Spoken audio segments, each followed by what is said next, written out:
तुमने छीना है उन्हें मुझसे। मैंने कमाल से कभी कुछ नहीं कहा।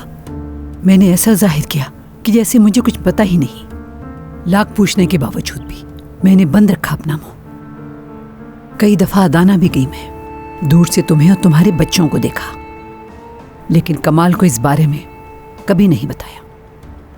मैंने सोचा अगर उसे पता चल गया तो कहीं उसका डर खत्म ना हो जाए। डर यह था कि कहीं वो नताशा को न छोड़ दे और फिर मैं कोई ना कोई बहाना बना के उसे रोक लेती थी। कभी बीमारी का बहाना बनाए और कभी कभी कोई परेशानी बताकर। काश कि मैं कुछ और भी कर सकती। मैंने जब भी तुम्हारी तरफ देखा या जब भी मेरी नजर तुम्हारे बच्चों पर पड़ी तो मुझे मेरे शौहर की मौत याद आई।